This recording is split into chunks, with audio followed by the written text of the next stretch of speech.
चुनाव आयोग एक स्वतंत्र संवैधानिक संस्था है। हर एक राजनीतिक दल को अपनी आपत्ति और सलाह देने का अधिकार प्राप्त है। तो इंडी गठबंधन के जो लोग उसमें अपनी बात उठाए हैं, उस संबंध में तो चुनाव आयोग सक्षम तरीके से जवाब देगा। सवाल खाते में केवल यही है, क्या इंडी गठबंधन ने इस बात की गारंटी कर दी कि चुनाव आयोग ने बूथ लेवल एजेंट हर एक मतदान केंद्र के लिए बनाने का निर्देश दिया था? क्या उसका अनुपालन वो कर लिए? अगर अनुपालन कर लिए तब तो जो भी दावा आपत्ति निवारण है वो तो आपका बूथ लेवल एजेंट भी बूथ लेवल ऑफिसर से बात करके कर लेगा। लेकिन अगर राजनीतिक रूप से इस नजरिए को देख रहे हैं, इसका मतलब अपनी सांगठनिक ताकत और अपनी कमजोरी को चुनाव आयोग के मत्थे मढ़ना चाहते हैं। कांग्रेस के सांसद जयराम रमेश उन्होंने कहा कि बिहार में वोट बैंक जैसा सर्व परिलक्षित होता और ये वो लोकतंत्र को नष्ट कर देगा। माननीय मुख्यमंत्री नीतीश कुमार जी का ट्रैक रिकॉर्ड रहा है कि हम वोटर की चिंता करते हैं, वोट की चिंता नहीं करते। अब वोट बैंक नहीं होता है कोई। समाज का हर तबका सरकार के प्रति पॉजिटिव हो, हर जाति धर्म के लोग रहे, वो दौर आपने इस बिहार के अंदर कायम किया था कांग्रेस और आरजेडी के शासनकाल में, कि चंद सामाजिक समूह को अलग रखते थे, धार्मिक समूह का अपमान करते थे। ये हमारी न कार्यशैली का अंग है और संविधान देश की मूल आत्मा है। अगर संविधान नहीं रहे तो विधानसभा का चुनाव कैसे होगा, जिस चुनाव में महागठबंधन कवायद कर रहा है। इलेक्शन कमीशन अभी तक जो है मेल का रिप्लाई तक नहीं आया है। आप समझ सकते हैं, मेल का रिप्लाई नहीं आया। और एक लौता राज्य है जहां बिहार में चुनाव होने जा रहा है। अब इलेक्शन कमीशन लगता है कि मोदी जी का कमीशन हो गया है, बीजेपी का कमीशन हो गया। मोदी जी जो है प्रेसिडेंट रूल लगवा करके, राष्ट्रपति शासन लगवा करके सारा कमान अपने हाथ में लेने वाले हैं। जब से नोटिफिकेशन हुआ है उसके 2 दिन बाद से ही हम लोग लगातार इलेक्शन कमीशन से समय मांग रहे हैं कि हमारा जो गठबंधन है, हमारा एक डेलीगेशन जो है आपसे मिलना चाहता है। दुख की बात है, जिस राज्य में चुनाव है बिहार, वहां की पॉलिटिकल पार्टीज जो है, अगर ऑपोजिशन अगर इलेक्शन कमीशन से मिलना चाहता है, जो शंकाएं हैं क्लैरिटी के लिए, लेकिन इलेक्शन कमीशन जो है मीटिंग का समय नहीं दे रही है। ये अद्भुत है, ऐसा हमने पहले भी नहीं देखा। अब तो लग रहा है कि लोकतंत्र इन लोगों ने एकदम खत्म करने पे तुले हुए हैं। संविधान की धज्जियां उड़ाने पे इलेक्शन कमीशन जो है उतारू हो चुकी है। आप देखिए, लगातार फोन पे बात हुई तो बोला गया कि नहीं फोन पे नहीं, राष्ट्र अध्यक्ष जी को बोलिए कि चिट्ठी लिखेंगे तब हम अलाउ करेंगे। राष्ट्र अध्यक्ष जी ने चिट्ठी लिखा, फिर उसके बाद जो है मेल किया गया, बोलते नहीं मेल करवाइए, मेल भी किया गया। फिर बोला गया नहीं उस आईडी से नहीं, जो उनका पार्टी का आईडी है उससे करवाइए। सारे ही मेल आईडी से हमने मेल भी करा दिया। और ये चिट्ठी है, लालू जी ने खुद जो है ये चिट्ठी आज फिर लिखा है इलेक्शन कमीशन को। और अब इलेक्शन कमीशन अभी तक जो है मेल का रिप्लाई तक नहीं आया है। आप समझ सकते हैं, मेल का रिप्लाई नहीं आया। और एक लौता राज्य है जहां बिहार में चुनाव होने जा रहा है और हमारी कुछ शंकाएं हैं, कंफ्यूजन पैदा हो रहे वोटर्स के मन में, और हम पॉलिटिकल पार्टी से आप मिलना नहीं चाह रहे। और अब सुनने में आ रहा है कि नहीं, इलेक्शन कमीशन कह रहा है कि नहीं, एक पॉलिटिकल पार्टी, सब अलायंस के लोग डेलीगेशन नहीं आएंगे, हम अलग अलग इंडिविजुअल पॉलिटिकल पार्टी से बात करेंगे। क्यों भाई, अलग अलग क्या मायने हैं? अगर हमारा डेलीगेशन है, हमारा अलायंस है, अगर हम एक साथ अपनी बात को रखना चाहते हैं, आप गरीबों का वोट काट रहे हैं, यानी आपके पास कोई जवाब नहीं है, आपकी चोरी जो है वो पकड़ी गई है। अब इलेक्शन कमीशन लगता है कि मोदी जी का कमीशन हो गया है, बीजेपी का कमीशन हो गया। और बीजेपी इस मामले में चुप है, नीतीश जी इस मामले में चुप है। ये लोग वोटर लिस्ट से डरे हुए हैं, चुनाव हार रहे हैं, तो इलेक्शन कमीशन जो है इनको पीछे से जो है मदद कर रहा है। और ये जब हार रहे हैं, पहले वोटर लिस्ट से गरीबों का नाम कटवाओ, वोटर लिस्ट से कटेगा तो पेंशन खा जाएंगे मोदी जी और नीतीश जी, उसके बाद राशन खा जाएंगे गरीबों का, कुछ नहीं मिलेगा। वोट का राज मतलब छोट का राज। ये लोकतंत्र संविधान में गरीबों को अधिकार दिया है वोट का, आप उससे भी आप जो है वंचित करना चाहते हैं। इन बाढ़ का मौसम है, अभी लगातार बारिश हो रही है पटना में, वाटर लेवल जो है नदियों का हाई हो गया है, कभी भी बाढ़ आ सकता है। तो अधिकारी बाढ़ बचाव कार्य में लगेंगे या वोटर पर्ची ढूंढेंगे? हमारी कुछ शंकाएं आप दूर कीजिए, सेटिस्फाई कीजिए आपकी शंकाएं। लेकिन आप देखिए आज तक ऐसा नहीं हुआ कि भाई इलेक्शन कमीशन जो है समय नहीं दे रहा। पॉलिटिकल पार्टीज हैं, जहां चुनाव है, ऐसा कौन सा व्यवस्था है इलेक्शन कमीशन की, हम जानना चाहते हैं। एक राज्य, केवल एक राज्य में चुनाव है, इतनी कौन सी व्यवस्था है? अब बात करते हैं वन नेशन वन इलेक्शन की। एक जगह तो ढंग से चुनाव नहीं हो पाता, बेईमानी होती है। तो ये पूरी तरीके से स्पष्ट हो गया है, साजिश हो रही है और इलेक्शन कमीशन और मोदी जी, नीतीश जी तीनों मिलकर के ये बेईमानी कर रहे हैं। इनके पास हमारे सवालों का कोई जवाब नहीं है, इसलिए ये जवाब नहीं दे रहे, मिलने का समय नहीं दे रहे। आप बताइए फिर क्या क्या क्या फायदा है फिर इलेक्शन कमीशन का? आप चुनाव क्यों कर रहे हो? मत करो चुनाव, ऐसे बैठा दो और एक्सटेंशन दे दो। ये क्या दिखावटी है लोग से। And where is election commissioner? वो मिस्टर इंडिया क्यों बने हुए हैं? एक प्रेस कॉन्फ्रेंस का उन्होंने एक प्रेस कॉन्फ्रेंस करके भी जवाब नहीं दिया।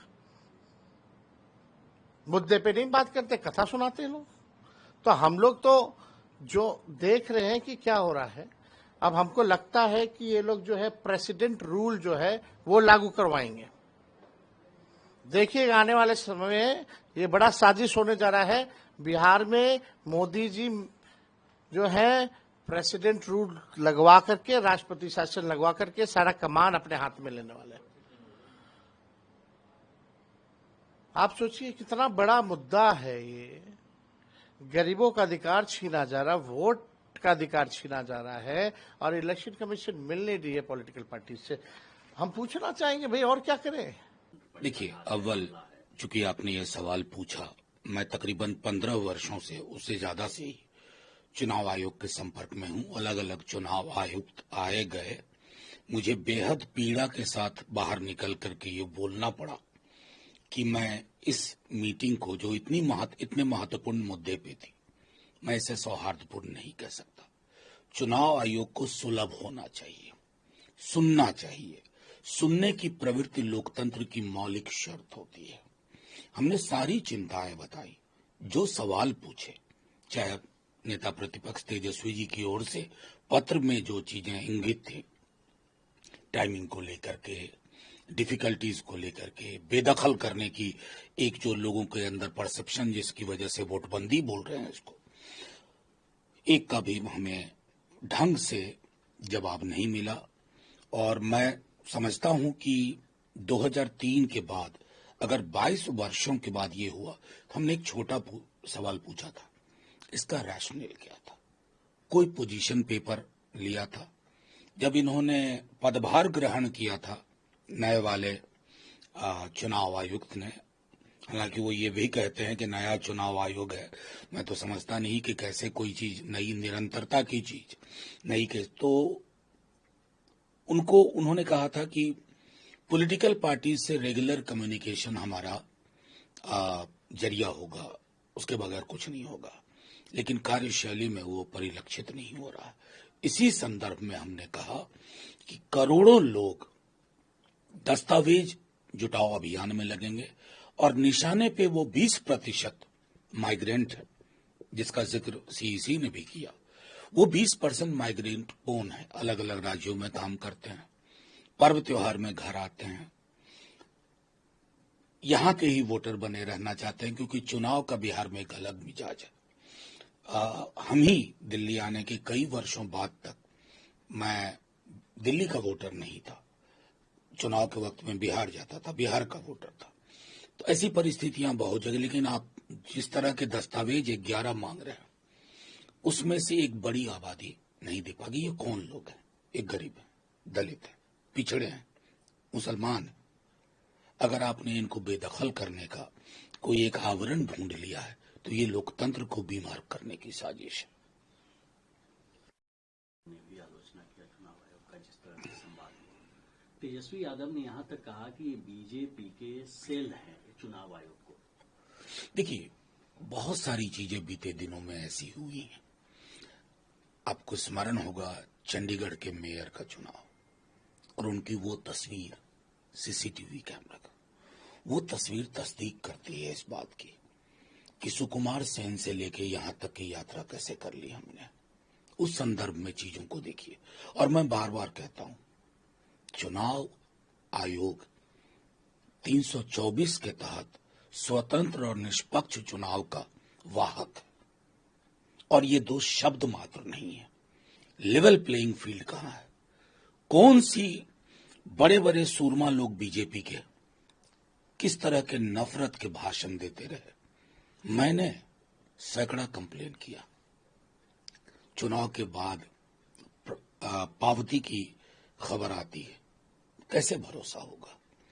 भरोसा टूटना लोकतंत्र के लिए, चुनाव आयोग से भरोसा टूटना, उठना, ये लोकतंत्र के लिए उचित नहीं है।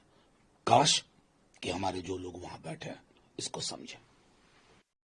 जो विधानसभा का चुनाव होगा तो उसमें जो चेहरा है वो नीतीश कुमार और नरेंद्र मोदी होंगे एनडीए के जीत के। डबल तो कर ही दिया अब उन्होंने, अमित शाह जी में इंप्रूव कर दिया। अमित शाह जी तो बोल रहे थे कि चुनाव में चुनाव बाद का फर्क। तो खैर, बिहार की जनता के सामने सारी चीजें स्पष्ट हैं। राजनाथ सिंह जी को मैं अभी भी मानता हूं, वो पुरानी धारा के बीजेपी के हैं।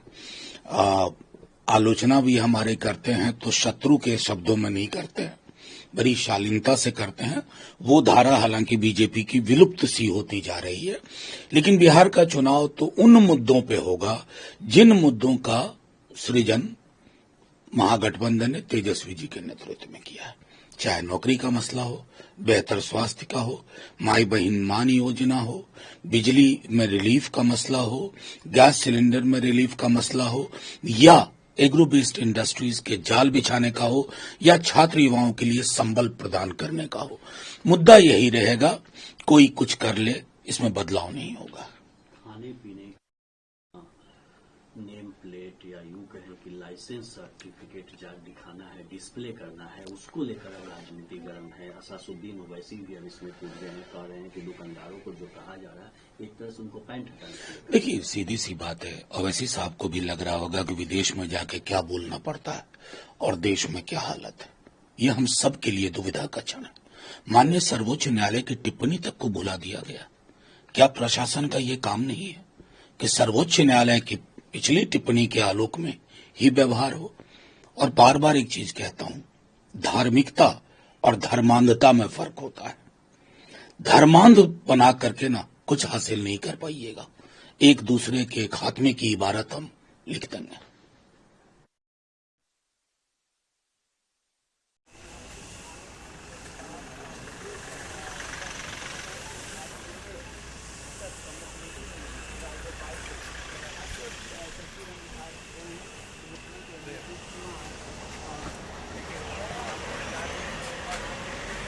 पीछे गाड़ी है पीछे गाड़ी है भैया, पीछे गाड़ी है, सब करे ना। हेलो, गाड़ी सब पीछे कर।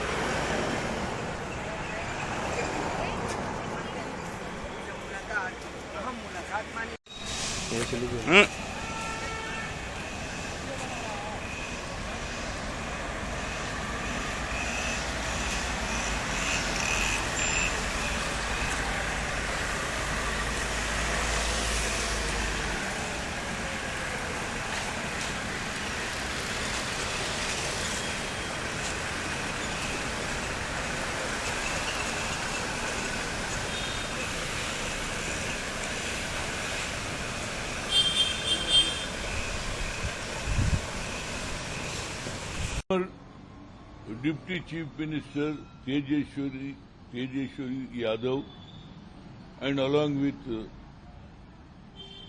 Jairam Ramesh, AIC Secretary, they want to meet the Election Commission regarding the coming Bihar elections, there is a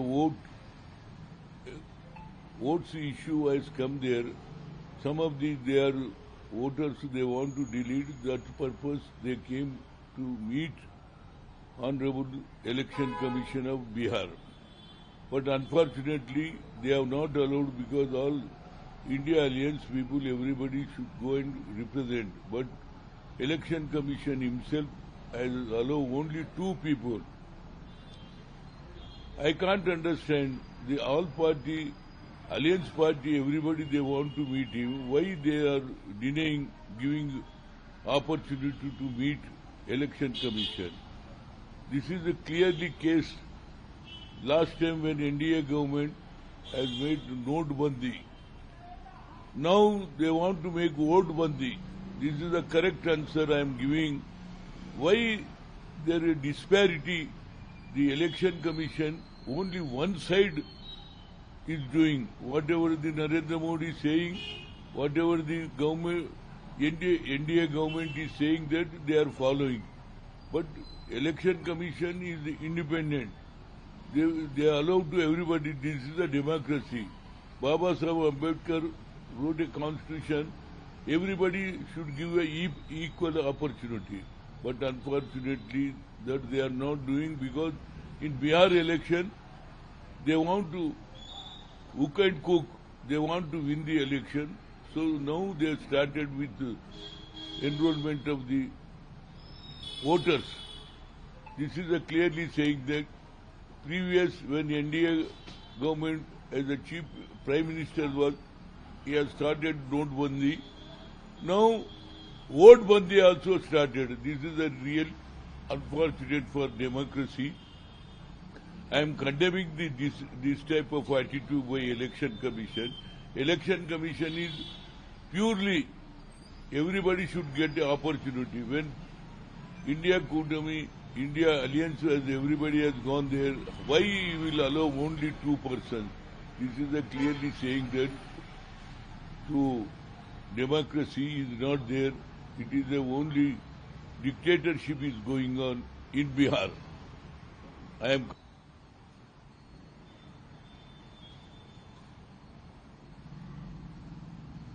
right.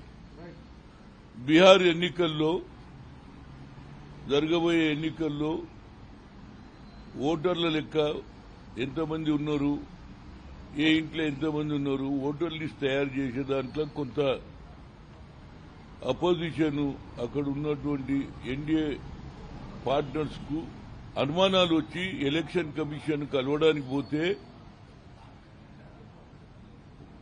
మాజీ ముఖ్యమంత్రి అయినటువంటి ఉప ముఖ్యమంత్రి అయినటువంటి తేజస్వి యాదవ్, అదేవిధంగా ఆల్ ఇండియా జనరల్ సెక్రటరీ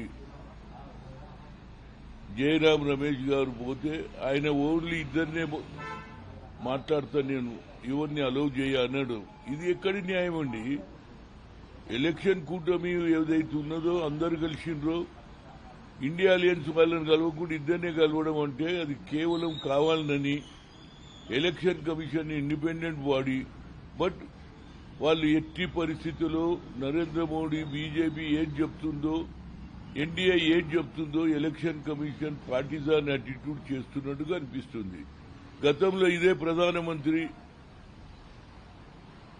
నోట్బందీ చేశాడు, ఇప్పుడేమో ఓట్బందీ కూడా చేసేయడానికి ప్రయత్నం చేస్తుంది. ఎందుకంటే ఎట్టి పరిస్థితుల్లో హుక్ అండ్ కుక్ గెలవాలి ఎన్డీఏ గవర్నమెంట్ అనేది దృక్పథంతో ఎలక్షన్ కమిషన్ బయాస్ చేస్తుందనేది తెలుస్తూ దీన్ని నేను కండెమ్ చేస్తున్నా.